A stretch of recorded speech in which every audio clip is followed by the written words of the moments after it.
Welcome to கதை திரட்டு audio books. இந்த வீடியோவில் நம்ம என்ன கதை கேட்க போகிறோம்னா, பொன் எழில் பூத்தது புதுவானில் கதையின் 8வது பகுதி. நம்ம சேனலை இது வரைக்கும் சப்ஸ்கிரைப் பண்ணாதவங்க சப்ஸ்கிரைப் பண்ணுங்கள். பக்கத்தில் இருக்கிற பெல் ஐகானை கிளிக் பண்ணி ஆளுங்கிற ஆப்ஷனை ப்ரெஸ் பண்ணுங்கள். ஸோ தட் நான் போடுற கதைகளை உடனுக்குடனே நீங்கள் கேட்கலாம். வாங்க கதைக்குள்ளே போகலாம். தயாரிப்பாளர் தியாகராஜன் வீட்டில்தான் பார்ட்டி நடந்தது. வீடு மிகவும் பெரியது என்பதால் அங்கேயே அவர் ஏற்பாடு செய்திருந்தார். அவரின் 25ஆம் திருமண நாளைத்தான் விமர்சையாக கொண்டாடி கொண்டிருந்தார். அகத்தியனை பார்த்ததுமே, "வாவா அகத்தியா" என ஆர்ப்பாட்டமாக வரவேற்றவர், "வாமா" என அவளையும் அழைத்துவிட்டு அகத்தியனை தனியாக கூட்டி சென்று விட்டார். அங்கு யாரையுமே பெரிதாக மதிக்கு தெரியாது என்பதால் அவள் ஒரு பக்கம் இருந்த சோஃபாவில் பெண்களுடன் சென்று அமர்ந்து விட்டாள். அவள் அருகில் அமர்ந்திருந்த பெண், "நீ அகத்தியன் மனைவிதானே?" என கேட்க, "ஆமாம்" என்றாள் மதி. "எப்படி அவனை மயக்கினாய்? 2ஆம் தரம் என்றாலும் பரவாயில்லை என்று நாங்க முயற்சித்த போதெல்லாம் அவன் எங்கள் பக்கம் திரும்பவே இல்லையே. உன்னிடம் அப்படி என்ன இருக்கிறது என்று உன்னை கல்யாணம் செய்தான்?" "அதானே, எப்படி செய்தார் சொல்லு?" அவளுக்கு அருகில் இருந்த இரு பெண்களும் கொஞ்சமும் கூச்சம் இல்லாமல் பேச அவளுக்குத்தான் சங்கடமாக இருந்தது. இதற்கு என்ன பதில் சொல்ல முடியும்? இப்படி கொஞ்சமும் வெட்கம் இல்லாமல் கேட்கிறார்களே என்று அவளுக்குத்தான் தோன்றியது. சொல்லு" என அவர்கள் மீண்டும் கேட்க அவளுக்கு என்ன பேசுவதென்றே தெரியவில்லை. திருவென அவள் விழிக்க, "அவங்கள ஏன்பா டார்ச்சர் பண்ணுறீங்க? உங்கள் ஹீரோ வந்தாச்சு பாருங்க, அங்கே போங்க" என்று கூறிக்கொண்டே ஒருவன் அங்கு வந்தான். அவன் சொன்னதை கேட்டு அந்த பெண்கள் எழுந்து போனதும் தான் மதிக்கு நிம்மதியாகவே இருந்தது. "ரொம்ப தேங்க்ஸ் சார்" என மதி மெதுவாக கூற, "சார் எல்லாம் வேண்டாம்ங்க, ஐ எம் சந்தோஷ், நான் தியாகராஜனோட பையன்" என அவன் அறிமுகப்படுத்தி கொண்டான். தயாரிப்பாளர் தியாகராஜன் மகன்தான் மதியை காப்பாற்றினான். "சாப்பிடலாம் வாங்க" என சந்தோஷ் கூப்பிட, "இல்ல அவர்" என தயங்கினாள் மதி. "அகத்தியன் சார் அவர் ஃப்ரெண்ட்ஸோட சாப்பிடுவார், நீங்க வாங்க" என சந்தோஷ் அழைத்து செல்ல அவளும் அவனுடன் சென்றாள். இத்தனை நேரம் அகத்தியன் கண்ணில் தட்டுப்படாததால் அவன் நண்பர்களுடன் தான் இருப்பான் என்று நினைத்து கொண்டாள் மதி. பஃபே முறையில் இருந்த உணவுகளை மதி எடுத்துக்கொள்ள சந்தோஷம் அவளுடனே உண்டான். "நீங்க தனியா இருக்க வேண்டாம், ஏதாவது கேட்பாங்க, நான் உடன் இருக்கேன்" என அவன் அவளுடன் ஒரு மேசையில் உண்ண அமர, "தேங்க்ஸ் மிஸ்டர் சந்தோஷ்" என்று விட்டு அவளும் உண்டாள்.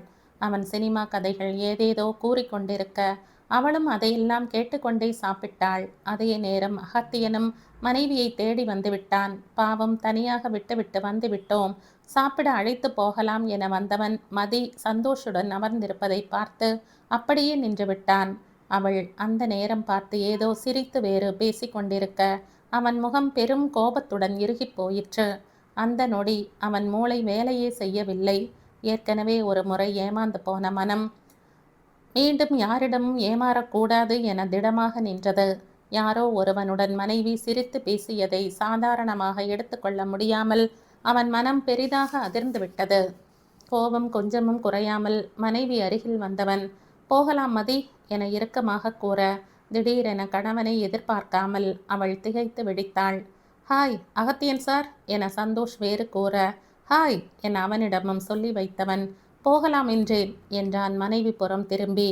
அவன் குரலில் இருந்தே ஏதோ சரியில்லை என்று இனம் கண்டு கொண்டவள் அமைதியாக எழுந்து விட்டாள். தட்டை போட்டுவிட்டு அவள் வந்ததுதான் தாமதம். அவள் கையை அழுத்தமாக பிடித்து கொண்டு வெளியேறிவிட்டான் அகத்தியன். வீட்டுக்கு வரும் வரை அகத்தியன் எதுவுமே பேசவில்லை. இறுகியே கிடந்த அவன் முகத்தை பார்த்து மதிக்கு சற்றே பயமாக கூட இருந்தது. அவர்கள் வந்தபோது கதிருக்கு உணவு கொடுக்க சரண்யா போராடி கொண்டிருக்க மதி சரண்யாவிடமிருந்து கதிரை வாங்கி கொண்டாள். அகத்தியன் நேராக மேலே சென்று விட்டான். சரண்யாவுடன் பேசிக்கொண்டே கதிருக்கு சாப்பாடு போட்டு முடித்த மதி சிறிது நேரம் கதிரை விளையாடவும் வைத்துவிட்டே மேலே தூக்கி வந்தாள். கதிரை தூங்க வைக்க அவள் மென்குரலில் பாட்டு பாட சோஃபாவில் அமர்ந்திருந்த அகத்தியன் அவளையே பார்த்து கொண்டிருந்தான். ஏன் இப்படி ஆளை விழுங்குவது போல பார்த்து வைக்கிறார் என்று புரியாமல் கணவனை பார்த்த மதி ஒருவாறு கதிரை தூங்க வைத்தாள். அவனை தொட்டிலில் விட்டுவிட்டு அவள் கணவனை பார்க்க அவனும் அவளை பார்த்து கொண்டே நிதானமாக அவள் அருகில் வந்தான். எதுவும் பேசாமல் அவளை இழுத்து அணைத்து அவள் இதழ்களை சிறை செய்துவிட இன்று கணவன் செயலில் ஏதோ ஒன்று அவளுக்கு உறுத்தத்தான் செய்தது. எப்போதும் வெளிப்படும் காதலை தாண்டிய வேறு ஏதோ ஒரு உணர்வு இன்று அவனிடமிருந்து வெளிப்பட்டு கொண்டிருந்தது. அதற்கு என்ன அர்த்தம்? பார்ட்டியில் இருந்து வந்ததில் இருந்து வேறு அவன் எதுவும் பேசவில்லை. என்ன நினைக்கிறான், ஏன் வித்தியாசமாக நடந்து கொள்கிறான் என அவள் மனதில் ஓடிக்கொண்டே இருந்தது.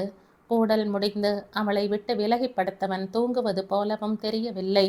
முகத்தை மூடிக்கொண்டு அமைதியாக படுத்திருந்தவனை அப்படியே விட அவளுக்கு மனம் வரவில்லை. என்னாச்சு அகத்தியன் என அவள் மெதுவாக கேட்க, என்ன என்றான் அவன் கையை எடுக்காமலே. என்னவென்று நீங்கள் தான் சொல்ல வேண்டும். ஏன் என்னவோ போல இருக்கீங்க? நிச்சயம் ஏதோ சரியில்லை. பார்ட்டியில் என்ன நடந்தது? நிதானமாக அவள் கேட்க அவள் புறம் திரும்பியவன் சந்தோஷிடம் அப்படி சிரித்து சிரித்து உனக்கு என்ன பேச்சு என குரலில் எந்த உணர்வும் காட்டாமல் கேட்க, என்ன என்றாள் அவள் சட்டென புரியாமல். அவளை பார்த்து கொண்டே எழுந்து அமர்ந்து விட்டவன், எவனிடமோ உனக்கு என்ன பேச்சு என்று கேட்டேன் என வெறுமையாக அகத்தியன் கூற, அப்போதுதான் அவளுக்கு அவன் கேட்க வருவதே புரிந்தது. தானும் வேகமாக எழுந்து அமர்ந்தவள், என்ன பேசுறீங்க அகத்தியன் என கோபத்துடன் கேட்க, உன் காதில் சரியாகத்தான் விழுந்தது என்றான் அவன். ச, ஏன் இப்படி யோசிக்கிறீங்க? அவர் எனக்கு உதவிதான செய்தார் என்றவள் நடந்ததை கூற, அவனோ அவளை வெறுமையாக பார்த்து கொண்டிருந்தான்.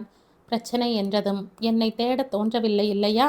அவள் இத்தனை சொன்ன பிறகும் அவன் முன்பு போலவே கேட்டதில் அவளுக்கும் கோபம் வந்தது. இவர் என்றுதான் தன்னை புரிந்து கொள்ளப் போகிறாரோ என ஆற்றாமையாக போய்விட, அதே நேரம் இப்படி ஒரு எண்ணத்துடன் அவளுடன் வாழ்ந்தான் என்றால் அது தனக்கு எத்தனை அசிங்கம் என அவள் உடல் கூசி போயிற்று. அவர் சரியான நேரத்துக்கு வராவிட்டால் உங்களைத்தான் தேடி இருப்பேன் அகத்தியன். உங்களை தொந்தரவு பண்ண வேண்டாமே என வந்த உதவியை ஏற்றுக்கொண்டது ஒரு குற்றமா? எல்லாவற்றையும் தவறாக பார்த்தாக வேண்டிய கட்டாயம் என்ன வந்தது? சிறு கோபத்துடன் அவள் கேட்க, அனுபவம் கற்றுத்தந்த பாடம் என்று விட்டு அதற்கு மேல் பேச ஒன்றும் இல்லை என்பது போல் திரும்பி படுத்து விட்டான் அகத்தியன். அவளுக்குத்தான் மனமெல்லாம் வலித்தது. அவள் காதலை இதற்கு மேல் அவள் எப்படித்தான் நிரூபிப்பது? அவனுக்காக அவளையே கொடுத்து விட்டாள். இவர் வேறு என்னதான் எதிர்பார்த்து தொலைக்கிறார்? உயிரை கொடுத்தால் கூட நம்ப மாட்டார் போல என நினைத்து கொண்டவளுக்கு வேதனையில் அழுகைதான் வந்தது. வெகு நேரம் அழுது கொண்டிருந்தவள் தாமதமாகத்தான் தூங்கினாள். காலையில் அவள் எழுந்து கொள்ளும் முன்பே அகத்தியன் சென்று விட்டான். அவன் மனம் கொஞ்சமும் ஆறவே இல்லை. உள்ளுக்குள் ஏதோ உறுத்தி கொண்டே இருக்க பல மாதங்களுக்கு பின் அன்று மாலை பாருக்கு சென்றான் அகத்தியன். வில்லியம்ஸையும் அழைத்து சென்றிருந்தான். அவனிடம் புலம்பிக் கொண்டேதான் குடித்தான். இந்த கல்யாணமே தேவையில்லாத வேலைடா. பேசாமல் அவளை வேலைக்காரியாகவே வைத்திருக்கலாம். ஊருக்காக யோசித்து திருமணமே செய்திருக்க கூடாது. குடித்து கொண்டே அவன் புலம்ப, நீ சும்மாதானே அகத்தியா கல்யாணம் செய்தாய், ஃப்ரீயா விடு என்றான் வில்லியம்ஸ். சும்மா கூட செய்திருக்க வேண்டாம். பேசாமல் அவளை அனுப்பிவிட்டு வேறு ஆளை வேலைக்கு போட்டுக்கொள்ளலாம் என்று பார்க்கிறேன். நிம்மதியான பாடாக போகும். அகத்தியன் ஏதோ நினைத்து புலம்பிக் கொண்டிருந்தான். ஆனால் அவன் வார்த்தைகளை மட்டுமே எடுத்துக்கொண்ட வில்லியம்ஸ் மனம் வேறு விபரீதமான கணக்கு போட்டது. வில்லியம்ஸின் மனம் தவறாக யோசித்ததுதான் அடுத்து வந்த அனைத்து பிரச்சனைகளுக்கும் அடித்தளமாக அமைந்து விட்டது. அகத்தியனுக்குத்தான் மதியை சுத்தமாக பிடிக்கவில்லையே. அவளை தான் ஏன் வாழ்க்கை துணையாக ஆக்கிக்கொள்ளக்கூடாது என வெகு சாதாரணமாக யோசித்து விட்டான். முதலில் மதி மனதை மாற்ற வேண்டுமென அவளை கடத்த திட்டமிட்டான். அகத்தியனுக்கு எப்படியும் மதியை பிடிக்காததால் அவள் இல்லாதது அவனை எந்த வகையிலும் பாதிக்காது என்று நினைத்து விட்டான். மறுநாள் மதியம் பக்கத்து கடைக்கு மதி வந்திருந்த போது வில்லியம்ஸ் அவளை கடத்தி விட்டான். வெளியே சென்ற மருமகள் வெகு நேரமாகியும் வராததால் பயந்து அகத்தியனுக்கு அழைத்த விஷயத்தை கூறினார் கனகராஜ். மனைவியை காணவில்லை என்றதும் முதலில் அகத்தியனும் பதறத்தான் செய்தான். அவள் எப்போதும் செல்லும் கடைகளுக்கெல்லாம் சென்று தேடி பார்த்தவன் தன்னால் முடிந்தவரை சுற்றி சுற்றி தேடிவிட்டு ஏமாற்றத்துடன் வீடு வந்து சேர்ந்தான். அதற்குள் சரண்யாவும் வந்திருந்ததால் அவளும் மதியை காணவில்லை என்றதுமே பதறித்தான் விட்டாள். அகத்தியன் வீட்டுக்குள் நுழைந்ததும், அண்ணி எங்கே அண்ணா என சரண்யா வேகமாக கேட்க அகத்தியன் மறுப்பாக தலையசைத்துவிட்டு அமைதியாக அமர்ந்து விட்டான். அவன் மனம் முழுவதும் அத்தனை தவிப்பு. விட்டால் இதயம் நின்றே விடுமோ என்று கூட பயமாக இருந்தது. ஆனால் அவன் தவிப்பு முழுவதையும் அவனுக்கு வந்த ஒரு மெசேஜ் தலைகீழாக புரட்டி போட்டது. திடீரென ஃபோனில் சத்தம் வரவும் அதை எடுத்து பார்த்தவன் மனைவியிடமிருந்து மெசேஜ் என்றதும் வேகமாக திறந்தான். அதில் இருந்த செய்திதான் அவன் தலையில் பெரிய இடியை இறக்கியது. என்னை பிடிக்காதவருடன் இனிமேலும் கஷ்டப்பட்டு வாழ முடியாது. எனக்கு பிடித்தவருடன் போகிறேன், வெளிநாடு போகிறேன், தேட வேண்டாம் என்ற செய்தியை பார்த்தவனுக்கு யாரோ ஓங்கி அறைந்தது போல இருந்தது. முதல் சில நிமிடங்கள் நம்ப மாட்டாமல் அதை மீண்டும் மீண்டும் படித்து பார்த்தவன் முகம் கொஞ்சம் கொஞ்சமாக இறுகி போயிற்று. அவன் அதை நம்பியதற்கு முதல் காரணமே அவன் செயல்கள்தான். முந்திய இரவு வரை இருவருக்கும் சண்டைதான். இதில் அவள் எங்கிருந்து அவனை விரும்புவாள்? அதற்காக அவனுடன் வாழ்ந்துவிட்டு போய்விடுவாளா? ஏன் ஒரு குழந்தை பிறந்த பின்பே வான்மதி போகவில்லையா என மனம் கேட்ட கேள்விக்கு அவனிடம் விடை இருக்கவில்லை. என்ன ஆச்சுப்பா? என்னண்ணா? அவன் ஸ்தம்பித்து நின்றதை பார்த்து கனகராஜும் சரண்யாவும் பயத்துடன் கேட்க அவர்களிடம் போனை நீட்டினான் அகத்தியன். அதை வாங்கி பார்த்த கனகராஜ் குழம்பி நிற்க சரண்யாவோ அதை சுத்தமாக நம்பவில்லை. அண்ணா, இதை நம்ப முடியாது, நீ அண்ணியை தேடு என சரண்யா கூற, அதான் தேட வேண்டாம் என்று தெளிவா சொல்லி இருக்காளே. ஒருத்தியிடம் விவாகரத்து வரை போய் அவமானப்பட்டது பத்தாதா? இவளிடமும் பட வேண்டுமா? புண்ணியத்திற்கு ஊரை கூட்டி பிரிகிறேன் என்று கூத்தடிக்காமல் கிளம்பினாளே, அதுவரை நிம்மதி விடு என்றான் அகத்தியன் எரிச்சலுடன். ஒரு மெசேஜை நம்பி அண்ணியை என மீண்டும் சரண்யா தொடங்க, ஷட்டப் சரண்யாம்மா, இதுக்கு மேலே அவளை பற்றிய பேச்சு இந்த வீட்டில் இருக்கக்கூடாது. கதிர் அன்னை இல்லாமல் வளர வேண்டும் என்பது அவன் விதி. அதை மாற்ற இனி நானும் முயற்சிக்கப் போவதில்லை. நீங்களும் முயற்சிக்காதீங்க என்றவன் வேகமாக மேலே ஏறி சென்று விட்டான். என்னப்பா இது என சரண்யா கவலையுடன் கனகராஜிடம் கேட்க, தெரியலையேம்மா, ஒன்றும் புரியலையே, வான்மதி போல இவளும் என தொடங்கியவர் மதியை பற்றி முழுதாக தவறாக யோசிக்கவும் முடியாமல் குழம்பி போனார். தன் அறைக்கு வந்த அகத்தியனோ பெரும் கோபத்துடன் சோஃபாவில் அமர்ந்து விட்டான். அவனுக்கு மதிமேல் கோபமா, அவன் மீதே கோபமா என்று கூட தெரியவில்லை. என்றுமே அவனும் தன் காதலை கூறியதில்லை, மதியும் காதல் என்று கூறியதில்லை. இருவரும் மனம் விட்டு பேசி கொள்ளாததே அவன் சந்தேகத்திற்கு அடிப்படையாக அமர்ந்து விட்டது. இன்னமும் வான்மதி செய்த துரோகத்தை முழுதாக மறக்காமலே இருந்தவன் அதை வைத்தே மதியையும் அந்த நொடி எடை போட்டு விட்டான். சை, எல்லோருமே ஒரே போல்தான், நான் தான் முட்டாள் என கோபத்துடன் இறுகிவிட்டவன் அதற்கு மேல் யோசிக்கவே இல்லை. ஏன் தன் உடைகளை கூட எடுக்காமலா அவள் போவாள் என்ற எண்ணம் கூட அவனுக்கு வராததுதான் கொடுமை. இங்கு வில்லியம்ஸ் வீட்டில் மயக்கம் தெளிந்து எழுந்த மதிக்கு முதலில் ஒன்றுமே புரியவில்லை. கடையில் இருந்து வெளியே வந்து வீட்டை நோக்கி நடந்து வந்து கொண்டிருந்தாள். பக்கத்து கடைதானே என்று நடந்தே வந்திருந்தாள். அவளை பாதியில் காருடன் வழிமறித்த வில்லியம்ஸ் அவள் முகத்தில் ஏதோ ஸ்ப்ரே அடித்தது அவள் நினைவில் வந்தது.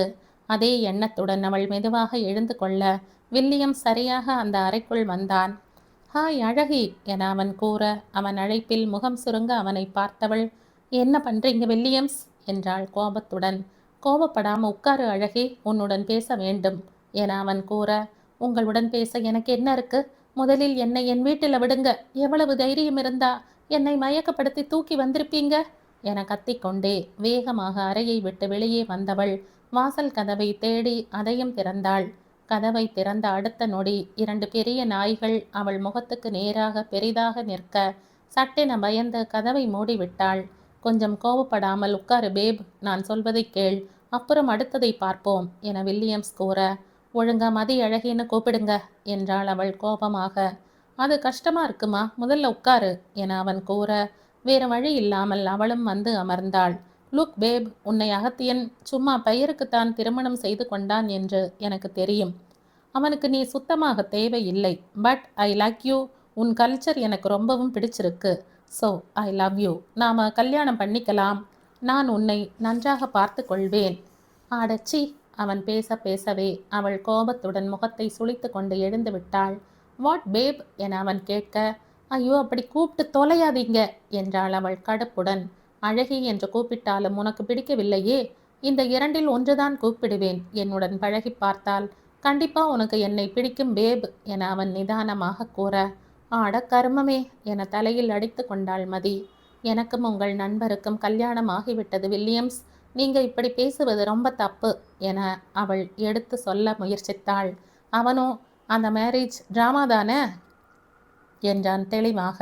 இருந்துட்டு போகட்டும், ஆனால் என் மனதில் அவர் மட்டும்தான் என்றுமே இருப்பார் நிமிர்வாக அவள் கூற, யூஸ்லெஸ். அகத்தியனுக்கு உன்னுடன் வாழவே இஷ்டமில்லை.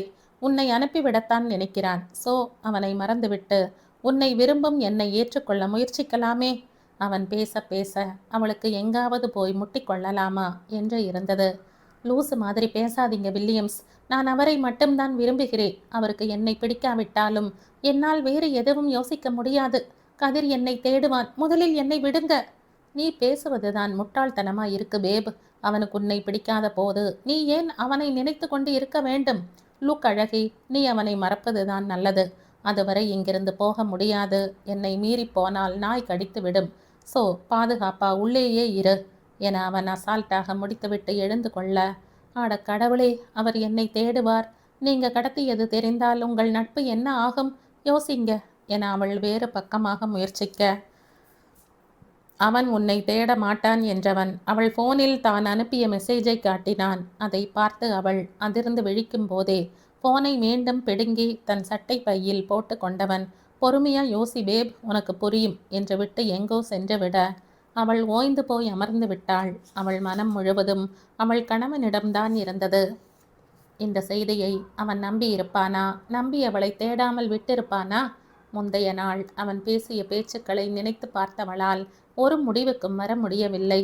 அவளால் அகத்தியன் என்னை விரும்புகிறார் என வில்லியம்ஸிடம் உறுதியாக சொல்ல முடியாமல் போனதற்கும் அதுதான் காரணம்.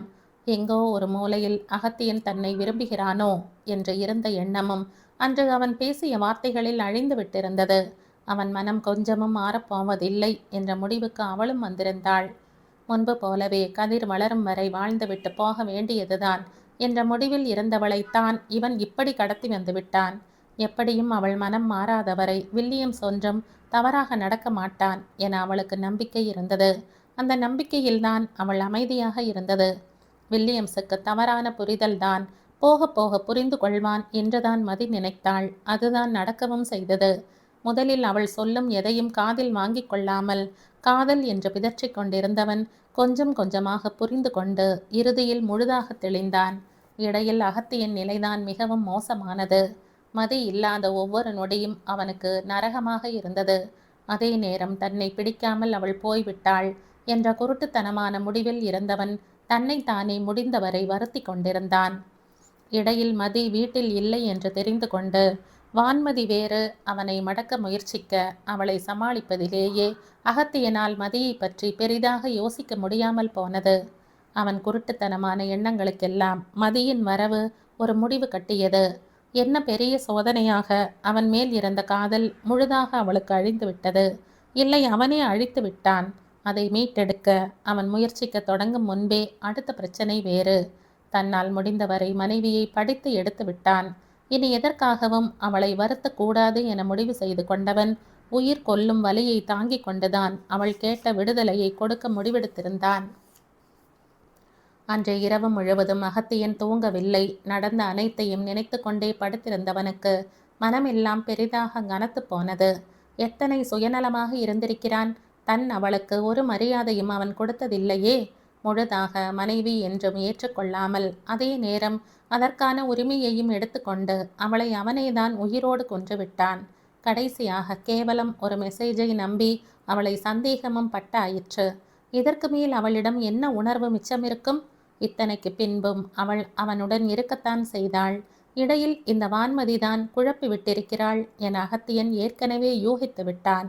வான்மதி என்ன சொல்லி மதி அதை நம்பியிருந்தாலும் எல்லாவற்றிற்கும் அவன்தானே பொறுப்பு. இனியும் அவனுடனே எப்போதும் வாழும் மூச்சு முட்டும் வாழ்க்கை அவளுக்கு வேண்டாம் என்றுதான் அவள் சொன்னதற்கு சம்மதித்தான். அவளுக்கு ஒரு இடைவெளி வேண்டும். அதே நேரம் அவனும் தன் காதலை உணர்த்த வேண்டும். அனைத்துக்குமே இந்த இடைவெளி தேவைப்படும். வெறும் இடைவெளி தானே ஒழிய அவளை என்றுமே அவன் முழுதாக இழக்க மாட்டான். அவளை இனி இழப்பது அவன் இறப்பில் மட்டும்தான் நடக்கும். தன் மீது 1000 கோபத்தோடு தன் கை வளைவிலேயே தூங்கும் மனைவியை பார்த்தவன் மென்மையாக அவள் நெற்றியில் இதழ் ஒற்றினான். அவள் தூக்கம் கலையாதவாறு எழுந்தவன் ஃப்ரெஷ் ஆகிவிட்டு அமைதியாக பால்கனிக்கு சென்று விட்டான். அவளை பார்த்து கொண்டே இருந்தால் அவளை அனுப்ப அவனுக்கு மனம் வராது. மேலும் மேலும் அவளை வருத்த அவன் விரும்பவில்லை. சிறிது நேரத்தில் கண் விழித்த மதி பக்கத்தில் கணவனை காணாமல் தேடியவள் அவன் பால்கனியில் இருப்பதை பார்த்துவிட்டு அமைதியாக சென்று ஃப்ரெஷ் ஆகி வந்தாள். வழக்கம் போல் அவனுக்கு காஃபி எடுத்து கொண்டு வந்தவள் அதை அவனிடம் கொடுக்க அவளை பார்த்து கொண்டே அதை வாங்கி கொண்டான் அகத்தியன். அவளும் அங்கேயே நின்று அமைதியாக காஃபியை குடித்தாள். இருவரும் குடித்து முடித்ததும் மதிதான் பேசினாள். நான் இன்றே போகிறேன் என அவள் மெதுவாக கூற, இன்றே போய்த்தான் ஆக வேண்டுமா என்றான் அகத்தியன். 2-3 நாளில் ஒன்றும் மாறிவிடாது. என் ஆயுள் காலம் நீளலாம் சட்டென அகத்தியன் கூறிவிட மதி திகைத்து விழித்தாள். அவள் பார்வையை உணர்ந்தவன் ஒரு ஆழ்ந்த மூச்செடுத்து தன்னை கட்டுப்படுத்தி கொண்டான். சரி மதிமா, அதுதான் உன் விருப்பம் என்றால் கிளம்பு. நான் தடை சொல்ல மாட்டேன். நானே உன்னை விடுகிறேன். இல்லை நானே என அவள் தொடங்க, ப்ளீஸ் மதி, உன்னை அப்படியே தெருவில் விடும் எண்ணம் எனக்கு என்றுமே இல்லை. வில்லன் அகத்தியனுக்கு கூட அந்த எண்ணம் இல்லை. ஸோ நீ மறுக்க காரணமே இல்லை. பேசாமல் கிளம்பு என்றவன் அதற்கு மேல் நிற்காமல் உள்ளே சென்று விட்டான். உண்மைதான், அவளை தெருவில் விட அவன் நினைக்கவில்லைதான். தனியாக வாழ்ந்து கொள்ளத்தான் சொன்னான். அதைத்தான் அவளும் செய்ய போகிறாள். உங்கள் வாழ்க்கை என்னுடன் நல்லா இருக்காது அகத்தியன். இந்த குற்ற உணர்ச்சி போனதும் மீண்டும் சந்தேகம் தலை தூக்கும். என்னை விட உங்களுக்குத்தான் கஷ்டம். இதுவே வான்மதி என்றால் இந்த பிரச்சனை எல்லாம் இருக்காது. நீங்கள் ஏற்கனவே விரும்பி வாழ்ந்த வாழ்க்கை அதுதானே. அதையே உங்களுக்கு மீண்டும் கொடுத்துவிட்டு போகிறேன். இனியாவது நீங்கள் நன்றாக இருக்க வேண்டும் அகத்தியன். அவன் மனம் கொஞ்சமும் புரியாமல் தன் எண்ணத்தையே பிடித்து கொண்டு மதி கிளம்பிவிட்டாள். கவனமாக திருமணத்தின் போது தான் எடுத்து வந்த உடைகளை மட்டும் ஒரு பையில் வைத்து எடுத்து கொண்டாள் மதி. அவன் வாங்கி கொடுத்த எதையும் தொடவில்லை. அகத்தியன் அனைத்தையும் கவனித்து கொண்டுதான் இருந்தான். அவள் பையில் அடுக்கி முடித்ததும் அவள் அருகில் அவன் வர அவனை நிமிர்ந்து பார்த்தாள் மதி. அவளுக்கு வெகு அருகில் வந்தவன் அவள் கழுத்தில் இருந்த தாலியை ஒற்றை கையால் எடுத்தான். இதை மட்டும் ஏன் எடுத்து போகிறாய் மதி? நான் வேறு ஒருத்தியுடன் வாழ வேண்டும் என்று நீ நினைக்கும் போது இது உன் கழுத்தில் இருப்பது தவறில்லையா? கழட்டி கொடுத்து விட்டு போமதி. இல்லை நானே எடுத்து விடவா? அவன் கைகளில் அழுத்தம் கூடிய நொடி அவள் சட்டென பின்னால் நகர்ந்து விட்டாள். அவள் கண்கள் நொடியில் கலங்கி இருந்தது. இதையெல்லாம் தர முடியாது. வேண்டுமானால் இதற்கான பணத்தை சம்பாதித்து கொடுத்து விடுகிறேன் என அவள் வேகமாக கூற, இது எதற்கு மதி உனக்கு என்றான் அகத்தியன் நிதானமாக. தாலிக்கு மரியாதை கொடுத்தாவது இருந்துவிட மாட்டாளா என்ற நப்பாசை அவனுக்கு. இந்த முறை அவளும் கொஞ்சமும் சளைத்தவள் இல்லை என்று கணவனுக்கு நிரூபித்தாள். திருமணத்திற்கு நீங்கள்தான் மரியாதை தரவில்லை அகத்தியன். நான் கொடுத்தேன். என் வயிற்றில் வளரும் குழந்தை அதற்கு சாட்சி. இப்போது நானும் மரியாதை கொடுக்கிறேன் என்று சொன்னால் மட்டும் நம்ப மாட்டாய் இல்லையா? அந்த மரியாதையை கதிரை பெற்ற அன்னைக்கு கொடுங்க. ஏய்! அவள் வார்த்தைகளில் கோபத்தில் கத்திவிட்டவன் அவள் பயந்து பின்னால் நகரவும் தன்னை கட்டுப்படுத்தி கொண்டான். கவனிமதி, உனக்கு இங்கே மூச்சு முட்டுவது போல் இருப்பதால் மட்டும்தான் இப்போது நீ போகிறாய். வேறு எதற்காகவும் உன்னை விடும் அளவு நான் முட்டாள் இல்லை. பேசவே வேண்டாம், வா என்று விட்டு அவன் வேகமாக சென்று விட அவளும் அமைதியாக அவனை தொடர்ந்தாள். தான் போய்விட்டால் எல்லாம் சரியாகிவிடும் என்றுதான் அவளுக்கு தோன்றியது. அகத்தியன் கதிரை தூக்கி சென்றிருந்தான். கீழே அப்போதுதான் கனகராஜும் சரண்யாவும் கிளம்பி ஹாலுக்கு வந்திருந்தனர். கையில் பையுடன் மதி வருவதை பார்த்ததும் இருவரும் அடுத்து என்ன பிரச்சனையோ என்ற பயத்துடன் அவர்களை பார்த்தனர். அப்பா, மதிக்கு கொஞ்ச நாள் தனியாக இருக்கணுமாம், விட்டு விட்டு வருகிறேன் என அகத்தியன் கூற, மீண்டும் என்னடா மதிமா, என்ன இது என இருவரிடமும் கனகராஜ் கவலையுடன் கேட்க மதி அமைதியாக இருந்ததால் அகத்தியனை பதில் கூறினான். ராட்சசனுடன் அவளால் வாழ முடியவில்லை. நான் மனிதன் என்று நிரூபித்து மீண்டும் அழைத்து வருகிறேன். அதுவரை தனியாகவே இருக்கட்டும். ஏன் அண்ணா, எல்லாம் சரியா போச்சு என்று நினைத்தேனே. என்ன அண்ணி என கேட்டுக்கொண்டே சரண்யா மதி அருகில் வந்தாள். எல்லாம் சரியா போகும் சரண்யாமா. நான் வேண்டாம்டா மெதுவாக மதி கூற, நீங்க இல்லாமல் எதுவும் சரியாகாது அண்ணி என்றாள் சரண்யா. இல்லை சரண்யாமா, உன் அண்ணி என மதி தொடங்க, விடு சரண்யா, உனக்கு கடைசி வரை இவள்தான் அண்ணி. அதை இவளுக்கு நன்றாக புரிய வைத்து எந்த குழப்பமும் இல்லாமல் கூட்டி வரேன். இப்ப விடு என்றான் அகத்தியன். வேண்டாம்னா, இப்பதானே வந்தாங்க, அதற்குள் மீண்டுமா என சரண்யா தயங்க அவள் தலையை மெதுவாக கோதி கொடுத்தவன். என்னை போலவே சுயநலமா யோசிக்காத சரண்யாமா, அவள் இங்கிருந்து விலகி இருக்க வேண்டும் என்று ஆசைப்படுகிறாள். விடுவோம். நான் உனக்கு ஒரு உறுதி மட்டும் தருகிறேன். கண்டிப்பா மதி திரும்பி வருவா. அதுக்கு நான் பொறுப்பு என அழுத்தமாக கூறிய அகத்தியன் அதே அழுத்தத்துடன் மனைவியை பார்க்க அவள் எந்த உணர்வும் காட்டாமல் தான் அவனை பார்த்தாள். வரேன் டாட் என தந்தையிடம் கூறிவிட்டு அவன் நகர, மன்னிச்சிடுங்க மாமா, சாரி சரண்யாமா என்று விட்டு மதியும் அதற்கு மேல் நிற்காமல் சென்று விட்டாள். நின்று அவர்கள் இருவரும் ஏதாவது சொன்னால் மறுப்பது அவளுக்கல்லவா கஷ்டமாகிவிடும். காரில் ஏறியதும் கதிரை மதி கையில் கொடுத்த அகத்தியன் வீடு அட்ரஸ் சொல்லுமதி என்று கேட்டுக்கொண்டு அவள் சொன்ன இடத்திற்கு காரை செலுத்தினான். அவள் சொன்ன முகவரியில் அவன் காரை நிறுத்த கதிரை சீட்டில் அமர வைத்துவிட்டு தன் பையை எடுத்துக்கொண்ட மதி, நான் போறேன் என்று விட்டு இறங்க, தனியாக எங்கே போகிறாய், நானும் வரேன் என்றவன் அவள் பதிலை எதிர்பார்க்காமல் இறங்கினான். நீங்க எதுக்கு, கிளம்புங்க. அதெல்லாம் முடியாது, நான் வீட்டை பார்க்கணும், வா, இதுதானே ஓனர் வீடு என அவன் முன்னால் நடக்க, இருங்க இருங்க நானே வரேன் என்று விட்டு வேகமாக அவனை கடந்து சென்றாள் மதி. அவள் கதவை தட்டியதும் திறந்த ஓனர் பெண்மணி, வந்துவிட்டாயா மதி என கேட்க தொடங்கியவர் அப்போதுதான் அவளுக்கு பின்னால் இருந்த அகத்தியனை கவனித்தார். தம்பி யாரு என அவர் கேட்க, நான் இவங்க ஹஸ்பண்ட் என அவன் கூறி வைத்ததில் அவனை திரும்பி முறைத்தாள் மதி. அதே நேரம் ஓனர் பெண்மணி ஒன்றும் புரியாமல் விழித்தார். ரோகிணி அவரிடம் சொல்லும்போது, மதி தனி ஆள் என்றல்லவா சொல்லியிருந்தார், இவரும் உன்னுடன் தங்க போகிறாரா என அவர் கேட்க, மதி பதில் சொல்லும் முன், இல்லைம்மா, இவள் மட்டும்தான் இருக்கப் போகிறாள், அவள் இங்கிருக்கும் வரை கொஞ்சம் பார்த்துக்கோங்க என அகத்தியனே கூறி வைத்தான். அவருக்கு எதுவும் புரியாவிட்டாலும் முதல் நாளே கதை கேட்டால் நன்றாக இருக்காது என்று சாவியை எடுத்து கொடுத்தார். ஒரே காம்பவுண்டிற்குள் 2 பக்கத்து வீடுகளாக இருந்தது. ஒன்றைத்தான் மதிக்கு கொடுத்திருந்தனர். மதி வந்து வீட்டு கதவை திறக்க அகத்தியனும் அவள் பின்னாடியே வந்தான். வீட்டை மதி திறந்ததும் அவன் உள்ளே வந்து சுற்றி பார்க்க, இனியாவது கிளம்புங்க என்றாள் மதி. வீட்டில் ஒரு பொருளும் இல்லையே, சாப்பாட்டுக்கு என்ன செய்வாய்? அவள் பேச்சை மதிக்காமல் அவன் கேட்க, சாப்பாடெல்லாம் ஷூட்டிங்கிலேயே சாப்பிட்டு கொள்வேன். லீவ் நாட்களில் அதற்குள் கொஞ்சம் கொஞ்சமாக வாங்கி விடுவேன். இவனை பிடி. அவள் பேசுவதை காதில் வாங்காமல் அவன் கதிரை அவள் கையில் திணிக்க அவனை புரியாமல் பார்த்து கொண்டே குழந்தையை பிடித்தாள் மதி. வரேன் இரு என்றவன் வேகமாக எங்கோ சென்றுவிட, எங்கே என அவள் தொடங்கும் போது அவன் கேட்டை தாண்டியே சென்றிருந்தான். அகத்தியன் மீண்டும் வர 1 மணி நேரமானது. அதற்குள் தன் புடவை ஒன்றை தரையில் விரித்து அதில் கதிரை அமர வைத்து விளையாட்டு காண்பித்து கொண்டிருந்தாள் மதி. வெளியில் கேட்ட வண்டி சத்தத்தில் மதி எட்டி பார்க்க அகத்தியன் காரை தொடர்ந்து ஒரு குட்டி யானை வண்டி வந்தது. அதில் வந்த இருவர் அதில் இருந்த அனைத்து பொருட்களையும் வீட்டுக்குள் கொண்டு வந்து வைத்தனர். உள்ளே வந்த அகத்தியனிடம், இதெல்லாம் நான் உங்களிடம் கேட்டேனா என மதி கோபத்துடன் கேட்க, உன் வேலைக்கான சன்மானமாக வைத்துக்கொள் என்றான் அகத்தியன் படு அசால்ட்டாக. வர வர பதில் பேசவே விடுவதில்லை என முனகிக் கொள்ளத்தான் மதியால் முடிந்தது. ஒரு வீட்டுக்கு தேவையான அடிப்படை பொருட்கள் அனைத்துமே அகத்தியன் வாங்கி இருந்தான். கேஸ் ஸ்டவ், பிளாஸ்டிக் சேர், ஒரு கட்டில், பாத்திரங்கள், மளிகை பொருட்கள், பாத்ரூமுக்கு தேவைப்படும் பொருட்கள் உட்பட அனைத்துமே இருந்தது.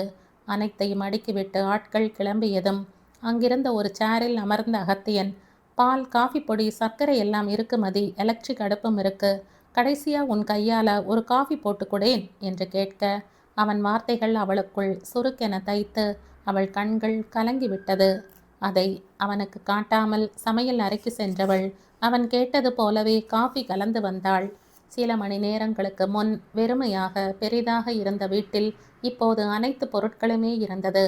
அவள் கொடுத்த காஃபியை அவன் ரசித்து குடிக்க அதற்குள் கதிருக்கும் மதி பால் கலந்து கொடுத்தாள்.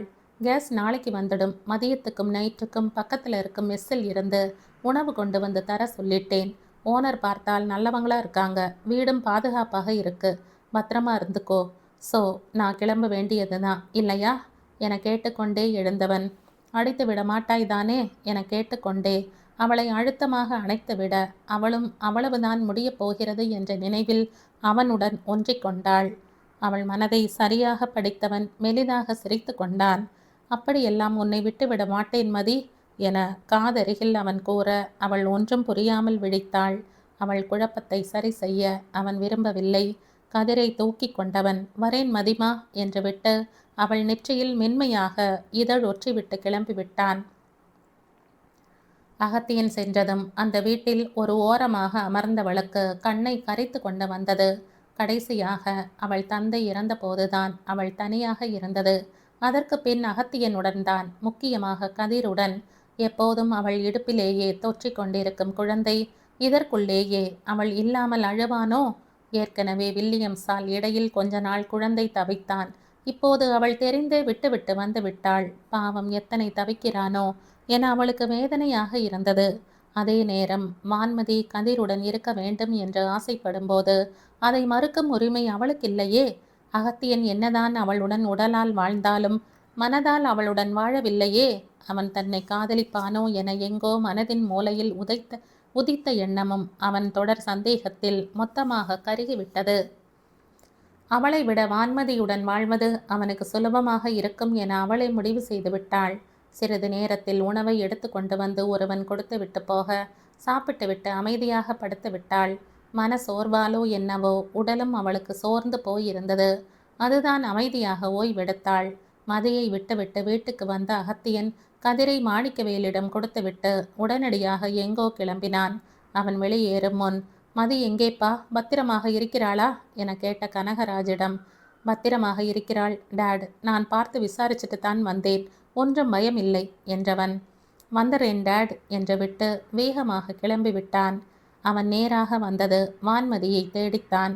இப்போது அவன் தயாரிக்கும் படத்தில்தானே அவள் நடித்து கொண்டிருக்கிறாள். நேராக ஷூட்டிங் ஸ்பாட்டுக்குள் நுழைந்தவன் வான்மதியை தேட அவள் தனியாகத்தான் அமர்ந்திருந்தாள். ஷாட் இல்லை போல. அவள் அருகில் வந்தவனை பார்த்து சிறு பயத்துடன் அவள் எழுந்து நிற்க, என்னுடன் வா என்றான் அகத்தியன். மாட்டேன், நான் ஏன் உங்களுடன் வரணும், அதெல்லாம் முடியாது என அவள் பதட்டத்துடன் மறுக்க, இத்தனை பேர் முன்பு வைத்து அடிப்பதில் எனக்கு ஒரு ஆட்சேபனையும் இல்லை என்று கூறிக்கொண்டே அவன் கையை முறுக்க, அவளுக்கு உண்மையாகவே அடித்து விடுவானோ என்ற பயமாக இருந்தது. எங்க வரணும், குரல் நடுங்க அவள் கேட்க, வாங்க மேடம் சொல்கிறேன் என நக்கலாக கூறியவன் அவள் கையை அழுத்தமாக பிடித்து அழைத்து சென்றான். அங்கு ஷூட்டிங்கிற்காக போடப்பட்டிருந்த ஷெட்டின் பின்பக்கம் கூட்டி வந்தவன் சுற்றி ஒரு முறை பார்த்து கொண்டு கொஞ்சமும் யோசிக்காமல் அவளை ஓங்கி அறைந்து விட்டான். அவன் அறைந்த வேகத்தில் கன்னம் சுள்ளென எரிய, ஹவ் டேர் யூ, என்னை அடிக்க நீ யாருடா, நான் எல்லோரையும் கூப்பிடுறேன் என வான்மதி துள்ள அவள் அடுத்த கன்னமும் நொடியில் பழுத்தது. அதில் அவள் கண்கள் வலியில் கலங்கிவிட வேகமாக இரு கன்னங்களையும் மறைத்து கொண்டாள். நான் யாரா, என் மதியிடம் போய் அவளை குழப்பும்போது நான் யார் என்று உனக்கு தெரியவில்லையா? இவனுக்கு எப்படி தெரியும், அவள் வேறு என்னென்ன சொன்னாளோ என்ற மயத்துடன் வான்மதி அவனை பார்க்க, அவள் பார்வை அவனுக்கு மேலும் எரிச்சலை கிளப்பியதில் அவள் முடியை கோபத்துடன் கொத்தாக பிடித்தான் அகத்தியன்.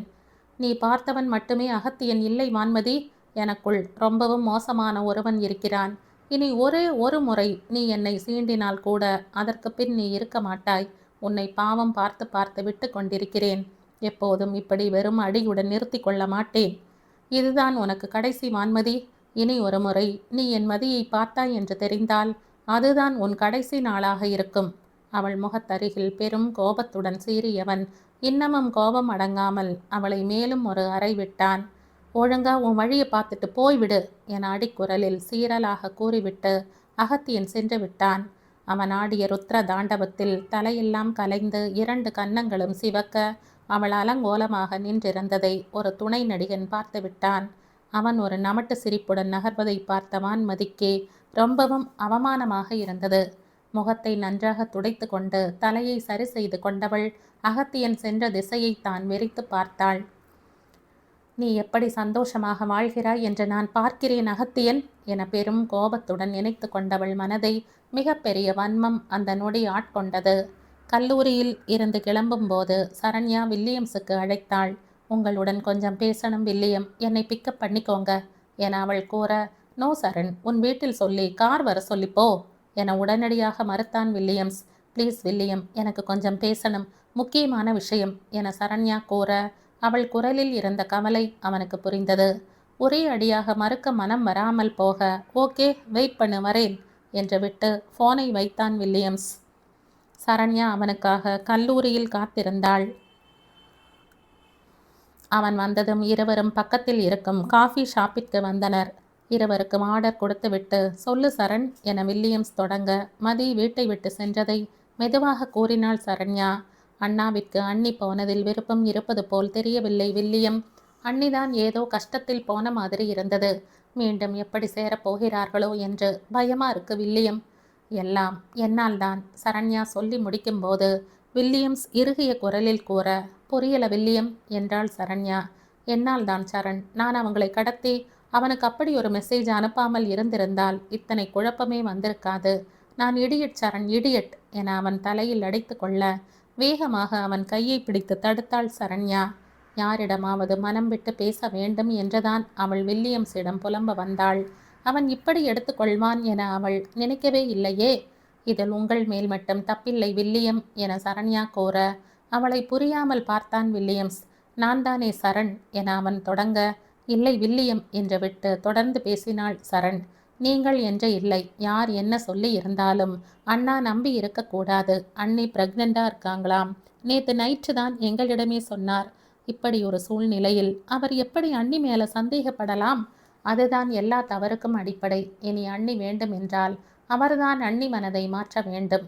சரண்யா சொன்னதில் ஒன்றை வில்லியம்ஸ் ஒத்துக்கொள்ளத்தான் வேண்டியிருந்தது.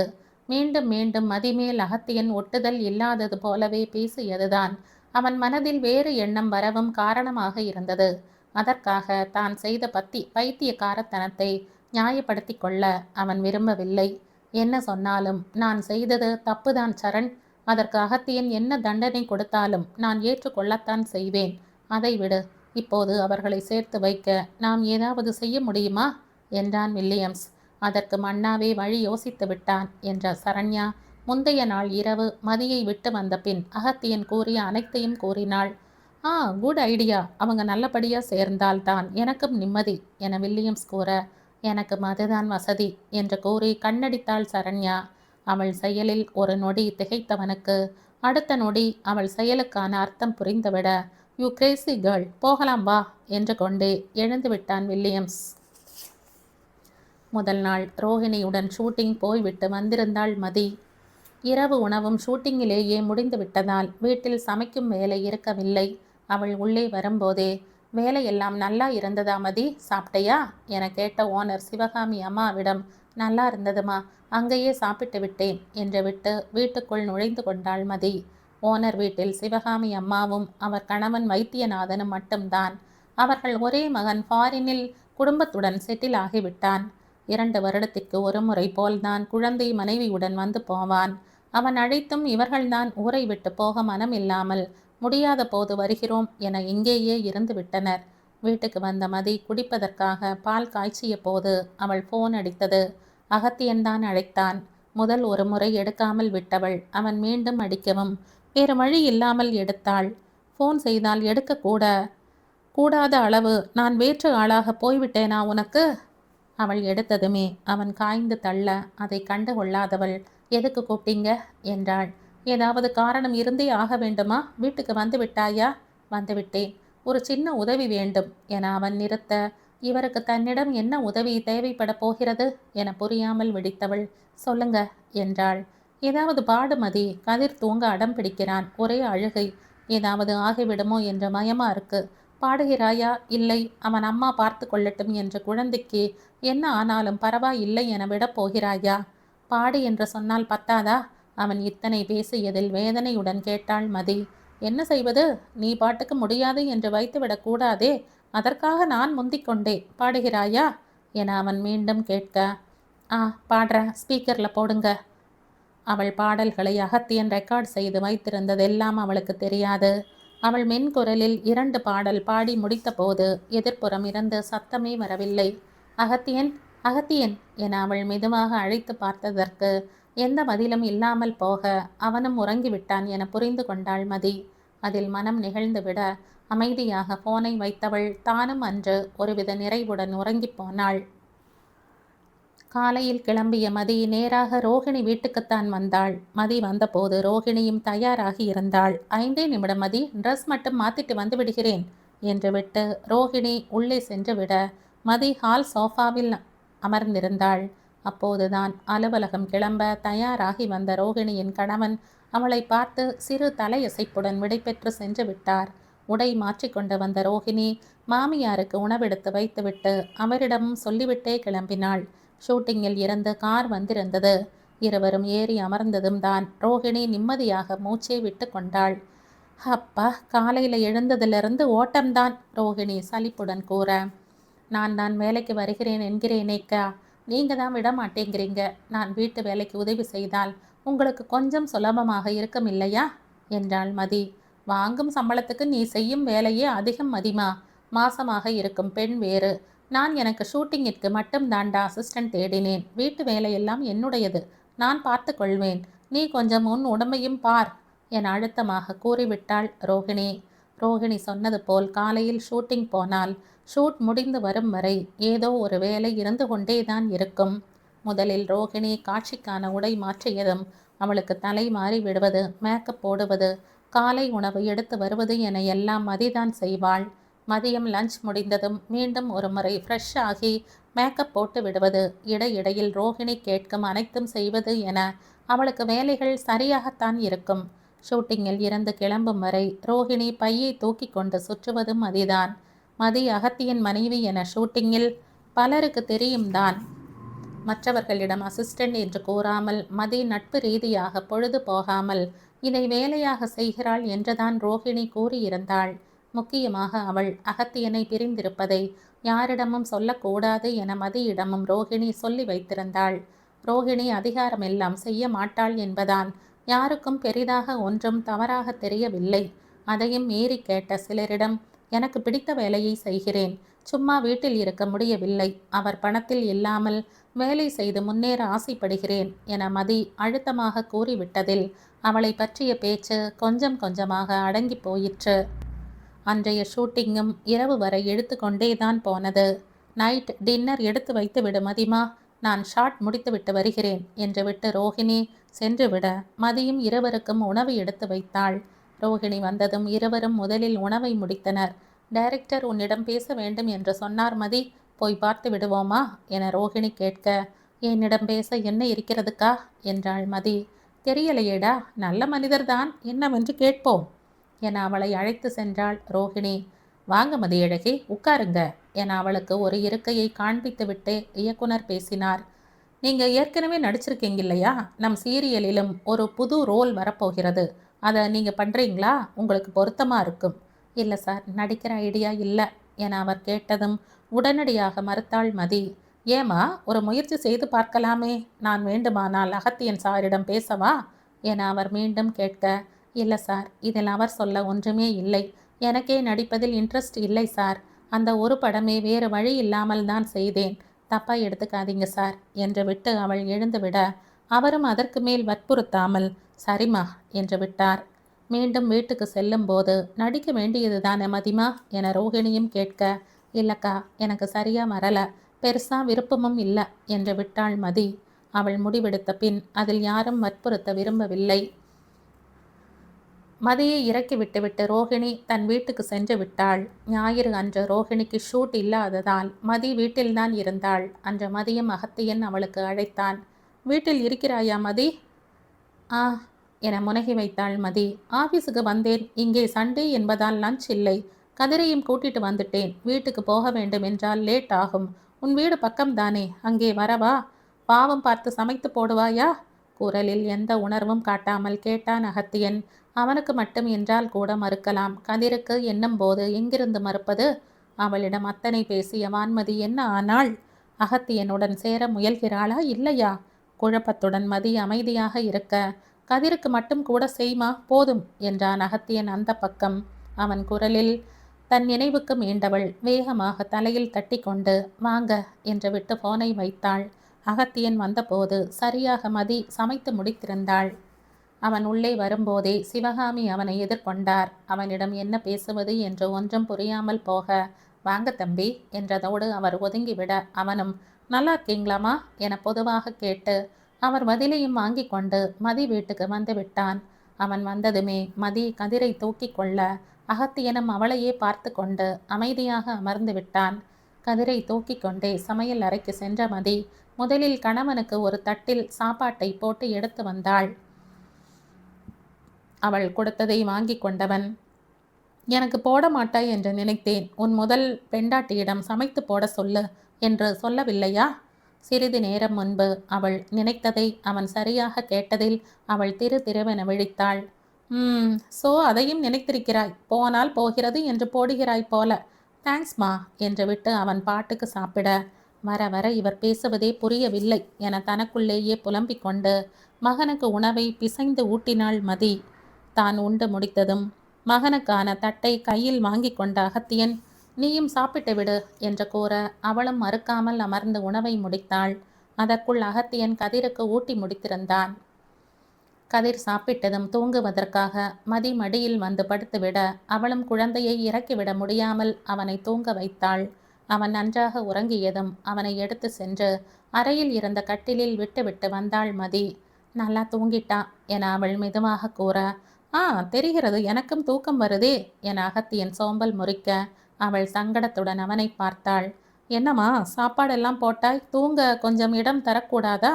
இப்படி ஒரு ஓரமா படுத்துக்கிறேனேம்மா. வெளிக்காட்டாத சிரிப்புடன் அவளை பார்த்து கொண்டே அவன் கேட்க அவன் கண்கள் சிரித்தது அவளுக்கு நன்றாகவே தெரிந்தது. இந்த கதையின் தொடர்ச்சியை அடுத்த பதிவில் கேட்கலாம். நன்றி.